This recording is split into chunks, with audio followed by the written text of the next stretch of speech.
اور ہفتے کے دن جب مچھلیاں پھنس جاتی تو اتوار کو نکال لیتے۔ جب اس وقت کے نیک لوگوں نے انہیں اس کام سے منع کیا اور اللہ کے عذاب سے ڈرایا تو ان کا یہی جواب تھا کہ ہم ہفتے کے دن مچھلی نہیں پکڑتے بلکہ اتوار کو پکڑتے ہیں، اور ہماری ان ترکیبوں کے بارے میں اللہ نے کچھ نہیں فرمایا۔ ان کی تقلید دوسرے لوگوں نے بھی کرنا شروع کر دی۔ عملی طور پر وہ ہفتے کے دن ہی مچھلیوں کو قابو کر لیتے اور موقف یہ رکھتے کہ ہم ہفتے کے دن مچھلیوں کو ہاتھ نہیں لگاتے۔ اس طرح انہوں نے شریعت کے حکم کا مذاق بنا لیا اور اس کی اصل روح کو مسخ کر دیا۔ حکم کی اصل روح تو یہ تھی کہ 6 دن دنیا کے کام کرو اور 7واں دن اللہ کی عبادت کے لیے وقف کرو، جبکہ انہوں نے یہ دن بھی گڑھے کھودنے، پانی کھولنے اور بند کرنے میں صرف کرنا شروع کر دیا۔ اس آبادی کے لوگ اس معاملے میں 3 گروہوں میں تقسیم ہو گئے۔ ایک گروہ تو براہ راست اس گھناؤنے کاروبار میں ملوث تھا، جبکہ دوسرے گروہ میں وہ لوگ شامل تھے جو اس گناہ میں ملوث تو نہ تھے مگر گناہ کرنے والوں کو منع بھی نہیں کرتے تھے، اور اس معاملے میں یہ لوگ خاموش اور غیر جانبدار رہے۔ تیسرا گروہ ان لوگوں کا تھا جو گناہ سے بھی بچتے رہے اور پہلے گروہ کے لوگوں کو ان حرکتوں سے منع کر کے باقاعدہ نہیں عن المنکر کا فریضہ بھی سر انجام دیتے رہے۔ غیر جانبدار رہنے والے لوگ نہیں عن المنکر کا فریضہ ادا کرنے والوں کو کہتے تھے کہ یہ اللہ کے نافرمان لوگ ہیں اور یہ تباہی سے دوچار ہونے والے ہیں، انہیں سمجھانے اور نصیحتیں کرنے کا کیا فائدہ، اب یہ لوگ ماننے والے نہیں، اللہ کے عذاب کے ذریعے تباہی ان کا مقدر بن چکی۔ تیسرے گروہ کے لوگ جواب دیتے کہ اس طرح ہم اللہ کے سامنے عذر پیش کر سکیں گے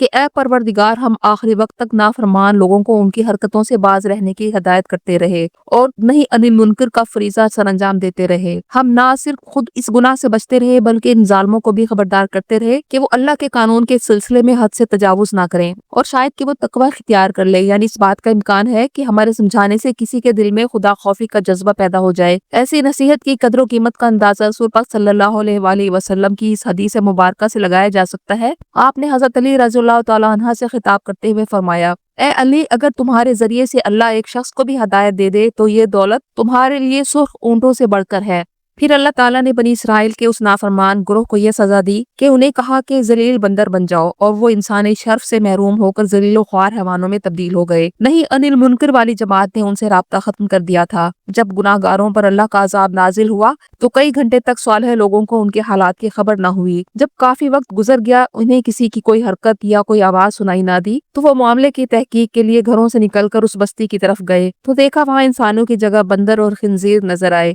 جو اپنے عزیزوں کو دیکھ کر پہچاننے لگے اور رونے لگے۔ صالح جماعت نے ان سے کہا، ہم تمہیں عذاب الہی سے ڈراتے تھے، کاش تم ہماری بات مان لیتے۔ اس کے بعد 3 دن کے اندر وہ کچھ کھائے پیے بغیر مر گئے۔ حضرت اکرمہ رضی اللہ تعالیٰ عنہ جلیل القدر تابعی ہیں، فرماتے ہیں کہ ایک دفعہ میں حضرت عبداللہ ابن عباس کی خدمت میں حاضر ہوا، دیکھا کہ ان کے سامنے قرآن مجید کھلا رکھا ہے اور وہ مسلسل آنسو بہا رہے ہیں۔ میں نے بصد احترام رونے کی وجہ پوچھی تو حضرت عبداللہ ابن عباس نے فرمایا کہ اللہ نے اس واقعے میں 2 جماعتوں کے انجام کا ذکر کیا ہے، ایک گناہ گاروں کی جماعت جو مسخ اور ہلاک کر دی گئی، اور نہیں عن المنکر کرنے والی جماعت کہ اس نے نجات پائی، لیکن جو لوگ خاموش تھی اس کا ذکر نہیں کیا گیا۔ پھر میرے دل میں ان کے متعلق خدشات آنے لگے کہ جو میں بیان نہیں کر سکتا، یعنی برائی کا مقابلہ نہ کرنے کی وجہ سے کیا ان پر بھی عذاب آیا تھا؟ حضرت اکرمہ فرماتے ہیں کہ میں نے عرض کیا کہ آپ پریشان نہ ہوں، بلا شبہ تیسری جماعت بھی نجات پانے والوں میں سے تھی۔ قرآن شریف کا یہ کہنا ہے کہ انہوں نے نصیحت کرنے والوں سے کہا کہ تم ایسی جماعت کو کیوں نصیحت کرتے ہو جس کی بدعمالیوں کی بنا پر اللہ تعالیٰ یا تو انہیں ہلاک کرنے والے ہیں یا کسی سخت عذاب میں ڈالنے والے ہیں۔ قرآن کی یہ آیت بتا رہی ہے کہ وہ ہلاک نہیں کیے گئے ورنہ ان کا بھی ذکر ہوتا۔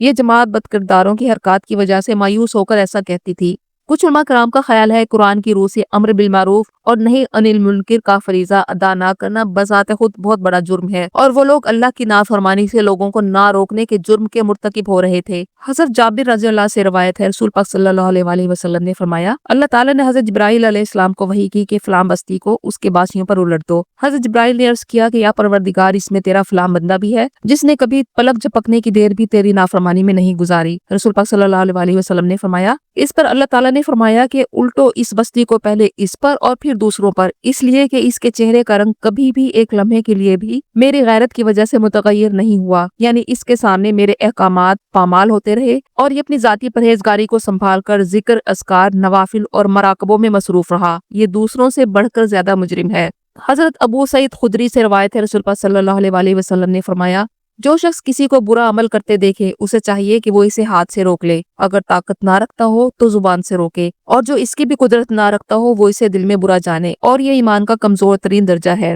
سابقہ امتوں میں جب کوئی گناہ یا اللہ کی نافرمانی پھیل جاتی تھی تو ان پر عذاب الہی آ جاتا تھا، لیکن اب وہ تمام گناہ امت مسلمہ میں انفرادی اور اجتماعی سطح پر موجود ہیں جن کی وجہ سے دوسری قوموں پر عذاب آیا تھا۔ اور اس تیسرے گروہ کے بارے میں جو خاموش تھا، کچھ علماء کرام کا خیال ہے کہ اللہ تعالیٰ نے قرآن میں اس کا ذکر تک کرنا گوارا نہیں کیا۔ حضرت ابو ہریرہ سے روایت ہے، رسول پاک نے فرمایا، ایسی گمراہی کا ہرگز ارتکاب نہ کرنا جس کا یہود نے ارتکاب کیا تھا کہ اللہ کی حرام کی ہوئی چیزوں کو معمولی بہانوں سے حلال کر لیتے تھے، حالانکہ وہ حلال نہیں ہوتی تھی۔ بحیثیت امت مسلمہ آج ہم نے یہ طرز عمل اپنا لیا ہے کہ اللہ کی منع کردہ چیزوں کو مختلف بہانوں سے حلال کر رہے ہیں۔ اللہ تعالیٰ امت مسلمہ کو راہ ہدایت دکھائے اور اپنی نافرمانی سے بچائے، آمین ثم آمین۔